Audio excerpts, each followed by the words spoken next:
Hi guys, late start. Sorry, I had some technical difficulties, but things seem to be in order now. So, first, my caveat, you guys aren't going to like everybody I feature. I can guarantee you that because that's just how it rolls in life. We don't like everybody, but stick around. Maybe you'll like the next person. And I'm focusing on their content, right? I'm not focusing on the people.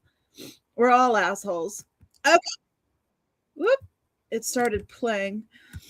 Let me go to share tab. Sorry I'm late. I had some technical difficulties, but things seem to be doing well now. First, I want to start with what I started with first yesterday. Well, technically, first, I started with Public Works Call. Maybe I should do that one first because I do have one of those. Yeah, let's do that one first. Sorry, I'm doing it out of order, guys. Go ahead. Good morning, board. This is Laura. I'm so excited for you guys to finally have the idea or the chance to be able to bring up the revocable permit for L. Ron Hubbard Way to go back to North Berendo Street, since Scientology uses that as a gang tactic to literally own and control the neighborhood in the area. I live in the area. I'm requesting that you put the meters back. I'm requesting that you put the North Berendo Street that belongs correctly on the street sign back on the street, and to bring up the revocable permit that I keep calling about, that we all keep calling about, because it's not important maybe to you, but it's important to people that were born and raised in this cult, knowing that this is a tactic that they use to control people, the environment, the city, the people around the buildings, and the people that live in the neighborhood. So please stop giving them permits, and also please revoke their permit. They have a Great job, Laura. I didn't mean to start at Laura, though. I meant to start at Audit LA. Matters discussed during the public comment period. We do not have any in-person speakers, so we will start with our virtual platform. Thank you, President Kang. We'll start with Audit LA. Go Audit. Regina. And this is public comment, so you'll have 60 seconds to offer your commentary. Good morning. Yes, I want to talk about the workers, R1 visa workers, and just the religious workers. They're making $50 a week for over 100 hours of work. They're legally allowed to do that for ministerial work only. When it comes to public works things, whether they're working on fixing their sidewalks, maintenance, they're permitted, stuff like that, their events, they're not allowed to be making $50 a week, but they are. And their security, their security people are they're also ministers making $50 a week, and they're patrolling a city sidewalk without a city permit, and that's illegal. It's going to be, like a liability for the city. If they want to hire third-party security, that's different. Otherwise, their security, and even the third party, it has to stay on their property. On their property is one thing, but it cannot be on public property. And we guys really need to deal with this. It's human labor. And for the record, we have distributed the public comment that you submitted via the Google platform as well. We'll move next to Church.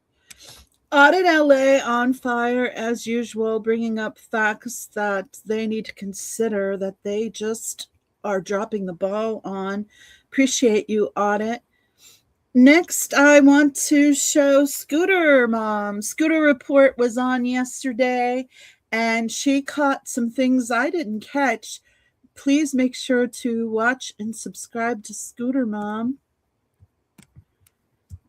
Here we go.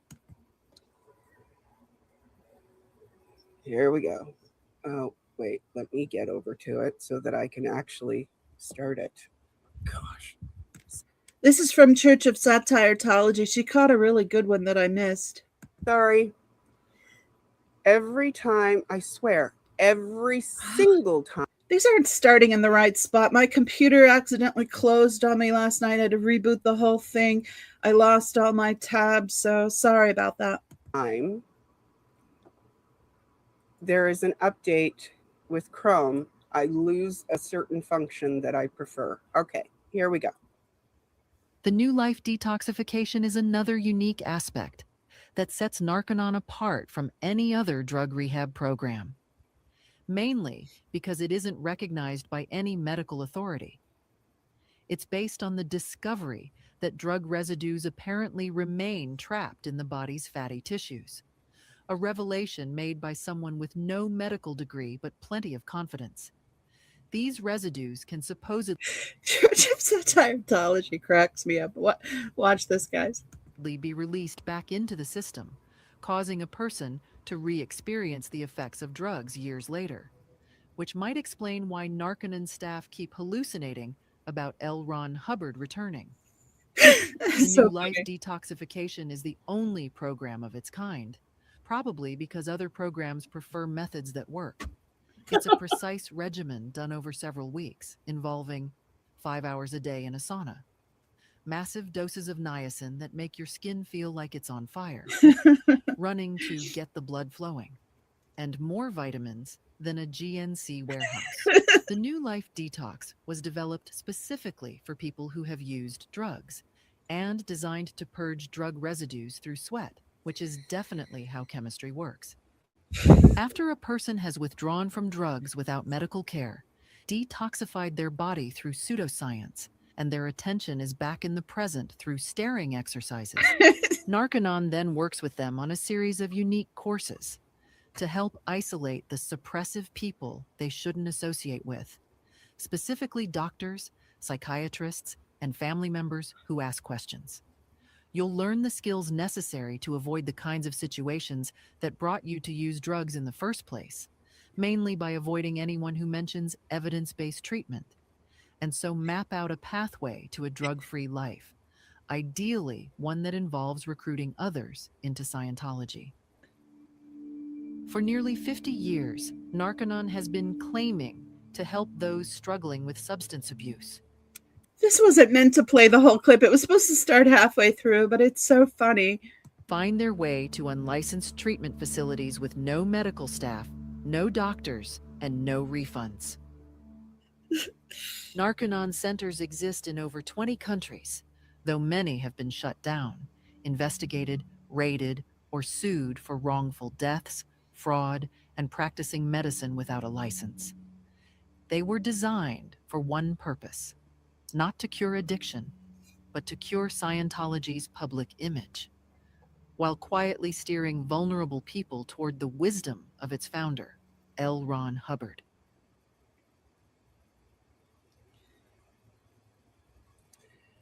So that wasn't a very short. Oh gosh, it's playing again in my ear. Check out Scooter Mom. She's adorable. She does great work. I thought that was so funny. I don't know how I missed that one, but that's why you got to watch Scooter Mom, right? Because she catches the ones I miss. And she is such a strong supporter of all these channels, and she's hysterical. Next, I have a surprise person. Windy City Thetan Watch is back, guys. He came on live yesterday, and he is headed to Hollywood. Oh, wow, I like that. Let's see here. I'm really bad at how to play this game anymore. How do I share? Share my screen. We'll do that. So, yeah, this, we knew that there was a Scientology, so alleged Scientology links. That's interesting. Alleged my butt. Yeah, the feds are probing a Chicago-based startup called Dream Exchange and its alleged ties to the Church of Scientology after a whistleblower claimed the company misused investor funds. Now, I think that Shannon was really the first one that brought an awful lot of notice to this. I can't wait to see more from Windy City. I said he's thinking about Hollywood because that's the title of this video from him, and he's planning a trip to Hollywood, guys. I hooked him up with Laura FM. I sent him an email. I hope he gets it last night. I'm gonna check with chat, make sure I'm even sharing right. Everything going okay? Can you guys hear me? It's windy again. Yeah, I know. I'm so excited. So look forward to see more from Wendy to come. Next, I have Amira Sali with Aaron Smith Levin, growing up in Scientology. Spoke to each other, and I worked with Jess. Now hold on, you just said 16 a moment ago. Now you're saying 20. So it must be 20 then. There you go. So it must be 20 then. Good catch. No, good catch. Good catch. I was just busting your balls. Fucking asshole. Oh, there was another question I was going to ask you about this. London has the org and the test center, right? Yeah, that's right. Does Edinburgh have that as well, or no? They're trying to. No, they don't have it right now. They have their ideal org, which sits next to Murrayfield Stadium, and next to student accommodation. And they have their normal org, okay, which has been there since 1968. Wait, you lost me. Okay. They have what was the first thing they have? So this was also supposed to start just a little bit later. Let's go a second later and start it. Since they bought it. Since 2017. Nearly a decade. Yeah, nearly a decade. A decade that building's been sitting empty, that they're supposedly doing this other test center. Get on the ball, Scientology. You're wasting time. So next we have a new one to me. New one to me, and it's starting on the wrong spot. So let me find it.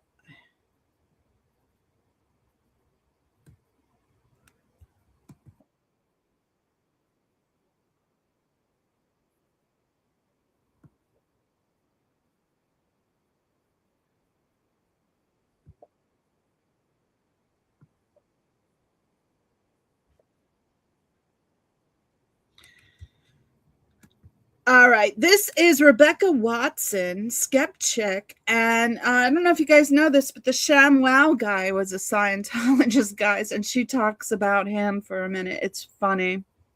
The mid-2000s. The best comparison I can make is the flex tape guy, who's famous thanks to the memes.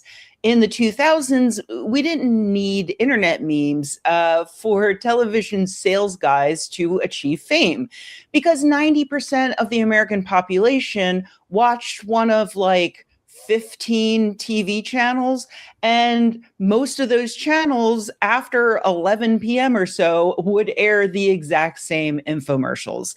So the best salesmen realized that since most of us were high as shit after 11 p.m., they could capture our attention by being completely unhinged. She's not telling lies here, guys. Vince ruled the infomercial space thanks to his insane energy, his bright colors, and his frequent double entendres like, "You're gonna love my nuts." He made millions selling microfiber towels called ShamWow, or the Slap Chop chopping appliance, plus a few other products. Near the height of his fame in 2009, Vince made big headlines when he was arrested in Florida along with a prostitute. He accused her of biting his tongue and refusing to let go, and claimed that he needed to punch her repeatedly in the face in order to get away. It's shocking. It's hilarious. Check out Rebecca Watson. I'm not going to play any more of that. You'll have to go check it out. Next, I have, what is this? Oh, I have Liz Gale. She goes into Operation Freakout. Bernina asks, you mean since they've gotten religious tax exempt status, they've been squeaky clean? Clean as a whistle. All right, so that was the Sun. Now we have Operation Cutthroat. And this was one of a number of operations against regional outlets of the Better Business Bureau in the case of the St. Louis branch. These aren't starting on the right spot. I guess I'm lucky it saved the tabs at all, but it saved them all in the wrong spot. But check out what Liz Gale was revealing yesterday. She talked about Operation Snow White, Operation Cutthroat, Operation Freakout. It's really good to hear the perspective from a former Scientologist. So please check her out. All right. Next, I have Tony Ortega did an interview with John Atack. Let's see if it'll start when. Yep. They're starting right when I push on them. They're not starting in the right spots. Here we go. This kid in Kentucky reading this 1987 paperback edition of this 1950 book had no idea that he was about to get involved in an organization that was very different than what L. Ron Hubbard was describing in that book. Romy Belial just wanted what he read in that book. It wasn't just that Romy's particular case was so unusual. A lot of ex-Scientologists that I've talked to over the years have gone through at least some of these experiences with the Church of Scientology. The bureaucracy, the promises, the crazy instructions you have to go through, the frustration. Check out John Atack's interview with Tony Ortega. It's really informative. John Atack is full of knowledge. Tony Ortega is full of knowledge. They make a good duo in this interview. Next, I have... Come on. Oh, another really funny one from Church of Scientology. It's like those hostage videos that they do with their members that show them lying their asses off and praising David Miscavige as if he's the second Messiah. It's really funny. It's your responsibility. You go out and find a ship. I'm handing it over to you. And I thought, wow, what trust. What leadership. He's giving me full responsibility, which in hindsight meant he wasn't taking any responsibility. But that's delegation. That's management. That's strategic liability avoidance. Church of Scientology nailed it. It's so funny. This one's called David Miscavige Takes the Impossible and Makes It still impossible, but with more pressure, says Mike. Really funny. Let's see. Oh, there's the Audit LA one. I guess that other clip was from when I showed it on Laura's show last night. Okay. And speaking of, that's what we're going to next. I did a live with Laura Haggis, Audit LA, The Journey was on, T was on, and special guest Jamie Mustard was on. Here's a little bit from that. In the emergency room on the fourth day. And they told me that I was probably going to be there. I had to call the director and tell him that I wasn't going to be able to finish the book. We were going to have to reschedule. Now, at like 1 a.m, they ran all these tests on me, and it wasn't what they thought it was, and I got to leave. Okay. But I was messed up for a couple months. He's talking about the impact that writing his book had on him, how it effed up his physical health. He was detoxing so much trauma all at once. And when he was doing the audiobook on the fourth day, he just had a total physical collapse. No, I'm still healing from it, and physically. And I really just believe that that was the shame that was wafting off my body. Everything in that book was done to me. The idea and the reason I didn't want to, I just, that people have to understand that that's been in my body with all the work on healing that I've done. And it's been a thing. It's been a big. It's really interesting to hear how it affected him. Power to you, Jamie Mustard. I've got 4 clips from that because there was just so much he went over last night. And I really wanted to showcase some of the effects just talking about this book has been on him. Are you allowed to say with your code names? Yeah, I'm Georgina McPhee on the Collins, by the way, and I would really she's love badass. I would really love to have a follow-up call-in with you where you say, "Hey, did you read my book? Did you see this?" Oh my God! Such a valid point, Antics. Send me a message. You have That to would decide be- not to overload everybody with my loud vocal right now. But you know, StreamYard is going to allow me to be the main speaker. So that is the best idea ever. I literally can be like, hey, Jamie's on the phone with me right now. It's part of my public comment. Like it's more like, hey, Jamie came and spoke before the Board of Public Works. They handed out his book, and I just was like, you know, he needs to come back. He needs to come back and say, did you read the book? Are you hearing my message? And reiterate his message. The next clip is the one I thought was going to play, which is how some of the trauma came boiling out of him when he started talking about it for the Audible book.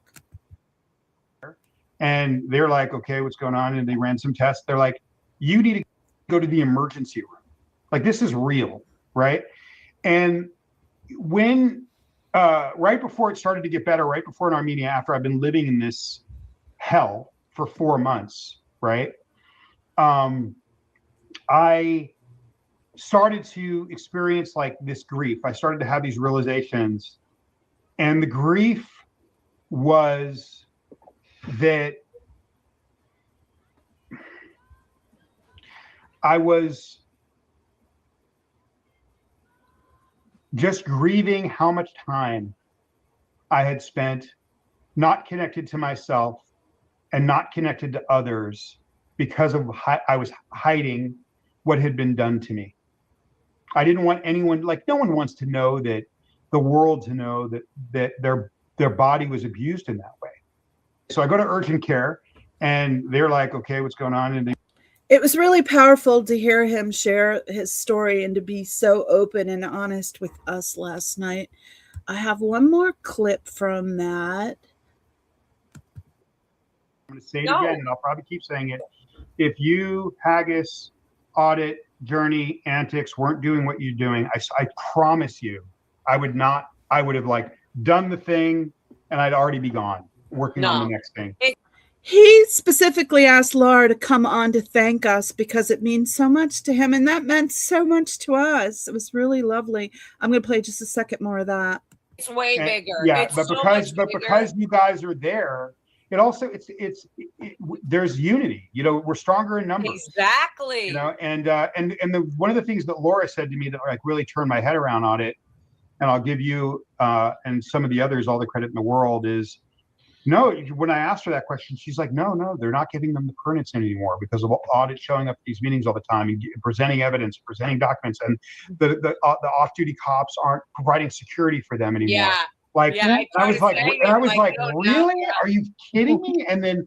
And so when I heard that, and then I remember when I went in when I said, but also Jamie, we want to revoke the L. Ron Hubbard way and bring it back to North Berendo. I just want you to know, and I'm going to say it again, and I'll probably keep saying. This was so validating. It was so nice to hear. Remember, he had mentioned it in the Jordan Harbinger interview, and I was really touched then. But then to get to hear it almost in person, I mean, you know, virtually in person, was really nice. Shout out to Haggis. Shout out to Journey, Audit LA, Lara FM, T, A Voice Down Under, and Jamie Mustard. It was great fun doing the show with you last night.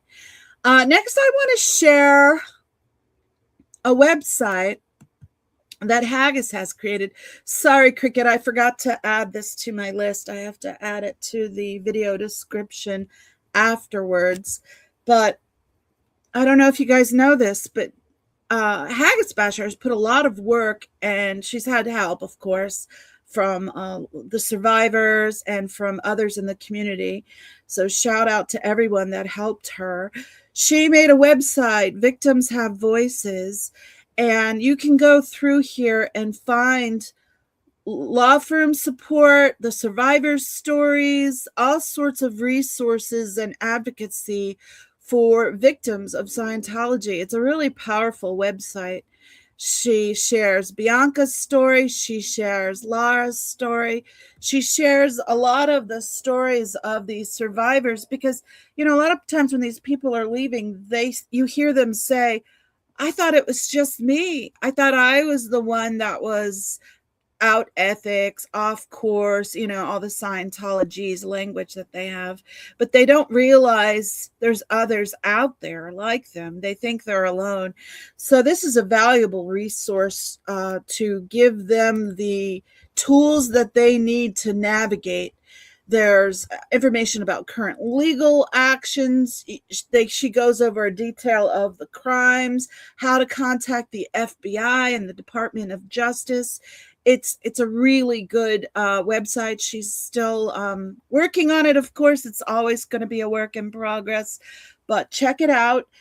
Save the web address, and make sure, like, if you're handing out flyers, include this on the flyers. It's a really valuable resource. She did a great job. That's all the clips I have today. Oh, Irish. Okay, thank you for coming. Irish said she has to go back to work. Yeah, I was late. I'm sorry, Irish. I had all kinds of AI problems today. And the AI problems stem from me trying to do my suppressive squirrel of the day, because I was trying to get AI to do something it didn't want to do, and it kept rejecting me. And then it timed me out, basically, and I was finally able to finish it first thing this morning. And it's an imperfect project, but I wanted to shout out this person. Star for Coolio is suppressive or super supportive squirrel of the day.